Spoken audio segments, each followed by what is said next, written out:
रूस और यूक्रेन के बीच क्या चल रहा है वो हम आपको दिखाते हैं। दरअसल दुनिया ये समझ नहीं पा रही है कि ये जो तनाव है, ये जो टकराव की स्थिति है वो बातचीत से हो जाएगा या फिर हम ये समझें कि किसी भी तरीके से अब दुनिया को तैयारी करनी पड़ेगी इसके खिलाफ। क्योंकि एक समय था जब दुनिया भर के देश अगर इस तरह की गतिविधियों में लगते भी थे तो सारी चीजों को खुफिया रखा जाता था। युद्ध की तैयारियां अगर होती थी तो उन हथियारों के बारे में, उस तैनाती के बारे में नहीं बताया जाता था। लेकिन अब सैटेलाइट जो है उसके जरिए जो सच्चाई सामने आती है तो कोई देश झूठ बोल नहीं सकता है। किस तरीके से रूस की तैनाती बढ़ रही है, चाहे बेलारूस हो या फिर क्राइमिया वाला पूरा क्षेत्र हो, हम आपको दिखाते हैं, जो कि आज तक की टीम लगातार वहां पर बनी हुई है।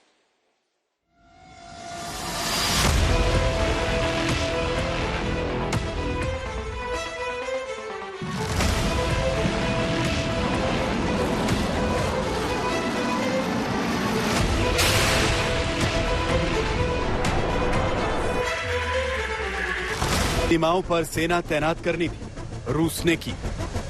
युद्ध के तनाव के बीच युद्धाभ्यास करना था, रूस ने वो भी किया। और तो और परमाणु हथियार ले जाने में सक्षम मिसाइलों के साथ किया।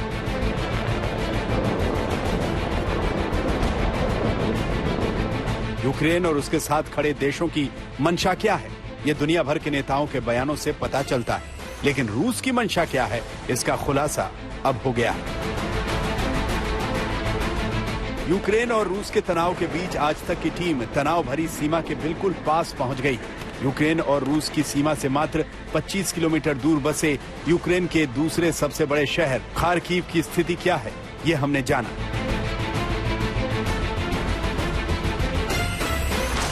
लगभग 15 लाख की आबादी वाले इस खार्किव शहर में इस समय जबरदस्त तनाव है।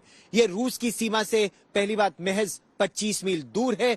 रूस के टैंक, बख्तरबंद गाड़ियां और साजो सामान बॉर्डर के उस पार आ चुके हैं, ऐसी खुफिया जानकारी यहां लोगों तक साझा की गई है।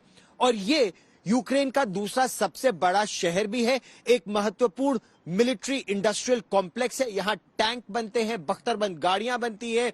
ये एक बहुत बड़ा शिक्षण संस्थान भी यहाँ पर है, जहाँ पर पढ़ाई के लिए बड़ी संख्या में बच्चे भी आते हैं। और चाहे वो पुलिस विभाग हो, इंटेलिजेंस विभाग हो, उसकी भी ट्रेनिंग यही होती है। ये स्थिति देखकर आप समझ सकते हैं कि रूस ने यूक्रेन के साथ युद्ध का फुल प्रूफ प्लान तैयार कर लिया है। युद्ध से पहले क्या करना है और युद्ध के बाद यूक्रेन के साथ क्या होना है, रूस ने इसकी भी तैयारी कर ली। बेलारूस में रूस के बड़े संख्या में सिपाही तैनात थे एक युद्धाभ्यास के लिए। रविवार को वो युद्धाभ्यास खत्म हो गया और उन सैनिकों को वापस अपने शिविर में लौटना था, लेकिन वो नहीं लौटे।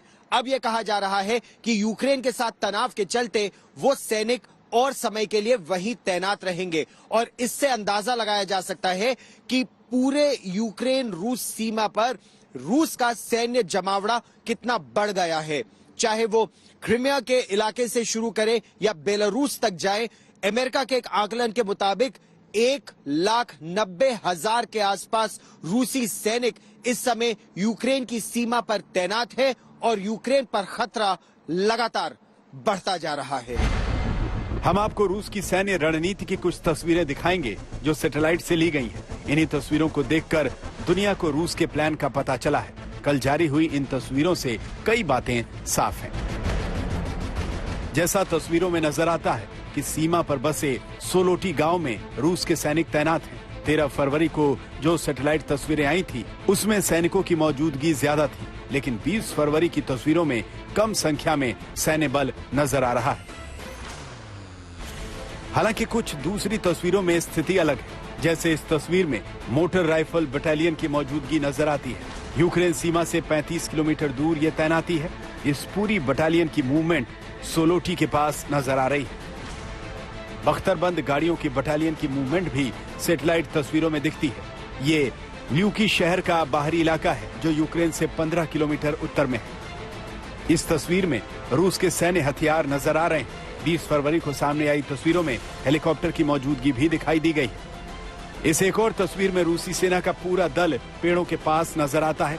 इसमें बख्तरबंद गाड़ियां और सेना की कुछ और गाड़ियां दिखाई देती हैं। ये तस्वीर बेलगोरोड की है, जो यूक्रेन सीमा से 30 किलोमीटर दूर है। यहाँ पर सेना की बड़ी मौजूदगी दिखाई दी। सेना के कैंप, गाड़ियां और हथियार पेड़ों के पास नजर आते हैं। इन तस्वीरों में जंगल के अलावा यहाँ की इंडस्ट्रियल एरिया में भी सेना के जवानों की मौजूदगी नजर आती है। इन तस्वीरों की खासियत यह है कि जहां पहले रूसी सेना की टुकड़ियां इन इलाकों में गैरिसन यानी गढ़ बनाकर एक जगह रुकी हुई थी, वहीं अब इस इलाके में रूसी सेना एक गढ़ के रूप में नहीं बल्कि अलग अलग इलाकों में छोटे छोटे कैंप बनाकर बढ़ गई है। वैल्यूकी में एक और अलग पैटर्न देखने को मिलता है। यहां सेना के नए कैंप ज्यादातर जंगलों में या पेड़ों की आड़ में बनाए गए हैं। अब तक जो रूसी सेना इस इलाके में एडमिनिस्ट्रेटिव पोस्चर में थी, जिसमें ज्यादातर साजो सामान एक जगह बस इकट्ठा किए गए थे, लेकिन अब रूसी सेना का यह नया पोस्चर पहले से ज्यादा आक्रामक माना जा रहा है। सीमा के पास रूस के सैनिकों की तैनाती लगातार बढ़ रही है। इसी वजह से दुनिया के बड़े देश रूस पर फॉल्स फ्लैग ऑपरेशन चलाने के आरोप लगा रहे हैं, क्योंकि उनको अंदेशा है कि हमले की तैयारी पूरी हो गई। अमेरिका और नेटो देशों का आकलन यह है कि रूस अब किसी भी वक्त, अगले चंद हफ्तों में नहीं, अगले चंद दिनों में यूक्रेन पर हमला करने वाला है। इसीलिए अमेरिका, इंग्लैंड, इजरायल, नेटो के अधिकारी समेत कई राजनयिक और दूतावासों ने कीव से अपने अधिकारियों को हटा लिया है। या तो वो लेविव और सुरक्षित इलाकों में पोलैंड के बॉर्डर के पास चले गए हैं या फिर ब्रसल्स अब पहुंच गए हैं।